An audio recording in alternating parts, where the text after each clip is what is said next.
जय जोहार और नमस्कार संगवारी हो। स्वागत है आप सभी का छत्तीसगढ़िया न्यूज में एक बार फिर से। चलिए जानते हैं प्रदेश के 10 महत्वपूर्ण काम की खबर। इससे केंद्रीय मंत्रिमंडल छत्तीसगढ़ समेत 5 आकांक्षी जिलों के गांवों में जहां मोबाइल सेवा नहीं है वहां एक परियोजना को मंजूरी दी है। प्रधानमंत्री की अध्यक्षता में मंत्रिमंडल समिति की बैठक में 5 राज्यों समेत छत्तीसगढ़, आंध्र प्रदेश, झारखंड, महाराष्ट्र और उड़ीसा के आकांक्षी जिलों में शामिल जो गाँव मोबाइल सेवा के दायरे में नहीं है वहाँ वित्त पोषण सर्वेक्षण सेवा दायित्व निधि को मंजूरी दे दी है। इस परियोजना में 5 राज्यों के 44 आकांक्षी जिलों में 7,287 गाँवों में जो मोबाइल सेवा के दायरे में नहीं है वहां फौजी मोबाइल सेवा देने की परिकल्पना की गई है। इस परियोजना को हस्ताक्षर करने के बाद 18 महीने यानी साल 2023 के नवंबर महीना तक पूरा कर लिया जाएगा। इस काम को जिन गांवों में मोबाइल सेवा नहीं है उन गांवों में फौजी मोबाइल सेवा के काम में खुला बोली लगा करके कामों को आमंत्रित किया जाएगा। काम यूएसएसओ के मौजूदा प्रणाली में होगा। जी हां, भारत में रेड कॉरिडोर के नाम से जाने जाने वाला 5 राज्यों का बॉर्डर साझा होता है और इन सभी बॉर्डर राज्यों के क्षेत्र में मौजूद गाँव में नेटवर्क डेवलप किया जाएगा ताकि इन क्षेत्रों में सरकार की पकड़ मौजूद हो और नक्सली कमजोर होता जाए।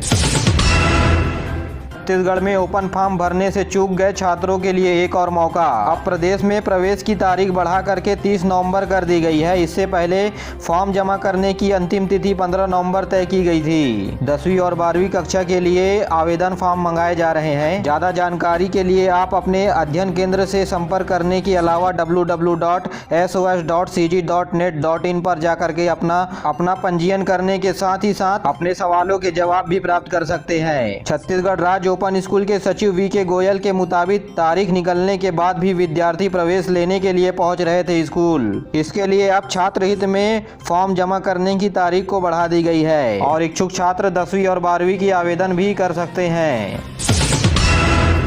मुख्यमंत्री आज दुर्ग जिले में 177 करोड़ रुपए की लागत से विकास कार्यों का लोकार्पण एवं भूमि पूजन करेंगे। कार्यक्रम में नगर निगम भिलाई, चरौदा, रिसाली, जामुल और नगर पालिका क्षेत्र में होगा। मुख्यमंत्री इस अवसर पर शासन की कई योजनाओं का फायदा मिलने वाले हितग्राहियों को अनुदान राशि भी देंगे और चेक के माध्यम से ये अनुदान राशि बांटी जाएगी। आपको बता दें कि इन क्षेत्रों में नगर निगम चुनाव होने वाले हैं, इसलिए अब चुनावी रैली और जनसभाएं लगातार इन क्षेत्रों में आयोजित होती रहेंगी। प्रदेश में अब पूरी क्षमताओं के साथ खुलेंगे स्कूल। स्कूल शिक्षा मंत्री प्रेमसाय टेकाम ने दिया बड़ा बयान। प्रदेश में अब 100% क्षमताओं के साथ स्कूल खोले जाएंगे। कैबिनेट की सहमति मिल जाने के बाद अब इस पर फैसला होगा। प्रदेश में कोरोना के केस अभी कम है, इसलिए स्कूल खोलने पर विचार किया जा रहा है। प्रदेश में अभी 50% उपस्थिति के कारण पढ़ाई की गुणवत्ता में गिरावट देखी गई थी, लेकिन अब पहले की तरह स्कूलों में पढ़ाई हो सकेगी, जिससे शिक्षा का स्तर भी बेहतर होगा। साथ ही साथ प्रदेश के सभी शिक्षकों को वैक्सीनेट होकर के वैक्सीनेशन का प्रमाण पत्र अपने विकास खंड के बीओ यानी ब्लॉक ऑफिसर के पास जमा करने को कहा गया है। यह निर्देश प्रदेश के समस्त शिक्षकों के लिए है। इस बात का फैसला शीतकालीन सत्र के पहले होने वाले कैबिनेट बैठक में लिया जाएगा। साथ ही साथ स्वास्थ्य मंत्री टी.एस. सिंहदेव ने कहा है कि पेशा कानून का अंतिम रूप दे करके फैसला कैबिनेट में भेजेगी। मुख्यमंत्री इस पर विचार करेंगे, टी.एस. सिंहदेव ने ऐसा कहा। वहीं छत्तीसगढ़ के बच्चों ने अपने आर्टिफिशियल इंटेलिजेंस के कारण दुनिया को मात दे दी है। छत्तीसगढ़ के ग्रामीण इलाके के सरकारी स्कूल में पढ़ने वाले 3 बच्चों ने आर्टिफिशियल इंटेलिजेंस में कमाल का काम किया है। वह धान की फसलों में लगने वाली बीमारियों का पता लगाएगा। आर्टिफिशियल इंटेलिजेंस की तकनीक से बना सॉफ्टवेयर सही समय पर बीमारियों का पता लगा करके इसके उपचार के लिए उचित दवाइयों का सुझाव देगा, जिससे प्रदेश में किसानों के लिए हरित क्रांति के जैसे ही एक क्रांतिकारी परिवर्तन आ जाएगा। इसी स्कूल में पढ़ने वाले वैभव, धीरज दोनों के द्वारा मिलकर के बनाया गया टूल के द्वारा खरपतवारों की पहचान होगी। खरपतवार कहाँ कितनी मात्रा में है और उसे क्या दवाइयाँ दी जाए जिससे वे नष्ट हो सके, इसकी जानकारी एक टूल के माध्यम से दी जाएगी। जी हाँ, इन तीनों के आर्टिफिशियल इंटेलिजेंस के मॉडल को देखते हुए देश की सरकार के द्वारा वैज्ञानिकों की टीम के द्वारा इन तीनों बच्चों से ऑनलाइन माध्यम से इंटरव्यू लिया जाएगा। इन्होंने कैसा काम किया है और किस प्रकार बताया है। यह बड़े स्केल पर अगर सफल हो गया तो इसे पेटेंट भी दिया जा सकता है। आपको बता दें कि पूरे देश भर में ऐसे 30 मॉडल को चयनित किया जाएगा और इन टॉप 30 मॉडल को देश में सर्वोत्तम माना जाएगा, जिन्हें आगे चल करके केंद्र सरकार के द्वारा पेटेंट भी दिया जा सकता है। अगर हम आर्टिफिशियल इंटेलिजेंस की बात करें तो इंसानों की सोचने समझने और सीखने की क्षमता प्राकृतिक होती है। ठीक उसी तरह एक ऐसा सिस्टम विकसित किया जाता है जो कृत्रिम रूप से सोचने समझने और सीखने की क्षमता रखता हो और व्यवहार करने तथा प्रतिक्रिया देने के लिए मानव से बेहतर हो, उसे आर्टिफिशियल इंटेलिजेंस कहते हैं। और यह काम सॉफ्टवेयर के माध्यम से किया जाता है। आपको बता दें कि अब पूरी दुनिया आर्टिफिशियल इंटेलिजेंस की ओर बढ़ रही है। ऑनलाइन बाल उत्पीड़न के मामले में सीबीआई ने बड़ी कार्रवाई की है। सीबीआई ने 14 राज्यों के 77 स्थानों पर एक साथ छापेमार कार्रवाई की है और 83 लोगों के खिलाफ कुल 23 मामले भी दर्ज किए हैं।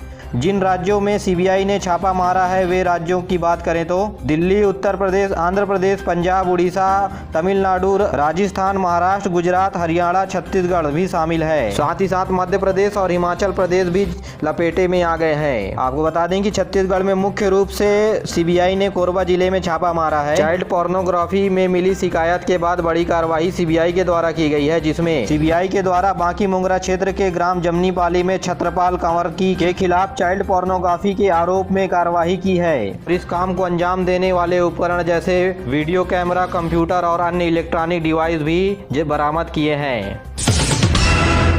औरेला पेंड्रा मरवाही जिले में प्रशासन की ओर से अनोखी पहल देखने को मिल रही है। जिले के सरकारी स्कूल में एक छात्र एवं छात्राओं को जिले के प्रमुख अधिकारियों के साथ काम करने के लिए बाल प्रशासक के तौर पर अवसर दिया जा रहा है। जिला कलेक्टर नम्रता गांधी की पहल पर 14 नवंबर बाल दिवस सप्ताह के तौर पर मनाया जा रहा है। जिले में एक छात्र छात्राओं को बाल प्रशासक बनाया गया है, जो पूरे दिन अफसरों के साथ रह करके उनके कामकाज, तौर तरीके और सरकारी कामों के तौर तरीके से अवगत होंगे। ये बच्चे अधिकारियों की तरह ही उनके मापदंडों को हैंडल करेंगे तथा अपने कार्य अनुभव को मीटिंग में साझा करेंगे। इस पहल को देखने के लिए यूनिसेफ की महिला अधिकारी भी पहुंची। उन्होंने बाल प्रशासकों के काम करने की तौर तरीकों को देखने के लिए एक मीटिंग भी बुलाई है। इससे देश और प्रदेश में काम कर रहे प्रशासन के अधिकारी काम कैसे करते हैं, इसे देख करके निश्चित ही छात्रों के मन में एक पढ़ाई की ललक जगेगी और भविष्य में वे अच्छे अधिकारी बन करके देश को आगे बढ़ाएंगे। साथियों, कलेक्टर के द्वारा उठाए गए इस सराहनीय कदम पर आपका क्या कहना है, नीचे कमेंट करके जरूर बताएं। क्या ये आयोजन सभी जिले में लागू करना चाहिए या नहीं, नीचे कमेंट करके जरूर बताएं। बिलासपुर में चल रही 81 मेल एक्सप्रेस ट्रेनों का संचालन सामान्य ट्रेनों के रूप में कर दिया गया है। इसके बाद भी अभी 6 ट्रेनों का शुरू होना बाकी है। स्पेशल ट्रेनों के किराया घटा करके सामान्य ट्रेनों की तरह किराया कर दिया गया है। अगर हम लोकल ट्रेनों की यात्रियों की बात करें तो उन्हें राहत मिलने में वक्त लग सकता है। रेल मंत्रालय ने एक्सप्रेस ट्रेनों को लेकर के आदेश जारी कर दिया है, लेकिन अब लोकल ट्रेनों के संबंध में रेलवे जोन से आदेश होना अभी बाकी है। आपको बता दें कि एक्सप्रेस ट्रेनों के संचालन के लिए रेल मंत्रालय सूचना जारी करता है, तो वहीं लोकल ट्रेनों के संचालन के लिए रेलवे जोन लोकल ट्रेन चालू करना, समय, तारीख, इन सभी चीजों का निर्धारण करता है।